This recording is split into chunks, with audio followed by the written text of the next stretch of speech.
This September 28th, China and Cuba will celebrate the 60th anniversary of the establishment of diplomatic relations, which opened the way to Beijing's links with Latin America and the Caribbean. 6 decades after that event, both countries are working to strengthen their friendship and cooperation.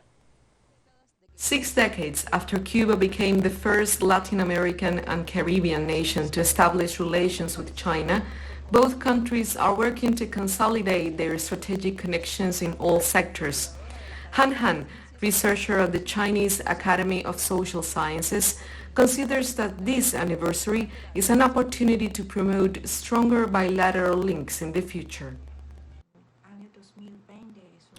Although we say that this year 2020 is a special year for the bilateral relation, it seems to me that in the future, with the efforts of both parties, the bilateral link is going to be more fruitful and have more influence between these socialist countries as in the rest of the world. In the midst of a complex international context and a bid among the great powers to shape the 21st century, many countries like Cuba bet on China and on a more diversified economic international relations.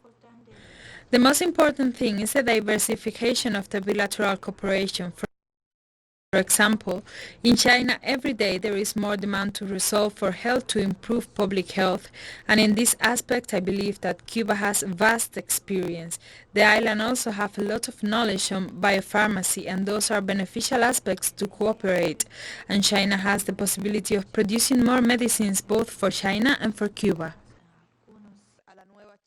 Cuba was the first country in the Western Hemisphere to recognize the then new communist China, and afterwards it served as a bridge between Beijing and the Latin American and Caribbean region. I believe that Cuba offers more opportunities both for China and for the Latin American countries with regard to cooperation, and also in the future. I believe that Cuba, with its influence, with its importance of regional integration,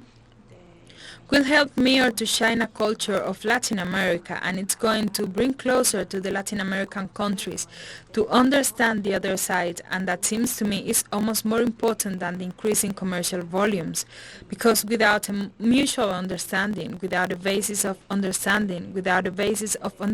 bilateral, especially the bilateral commercial relationship, because to maintain the relationship in the long term, the most important thing is to establish a base of mutual understanding.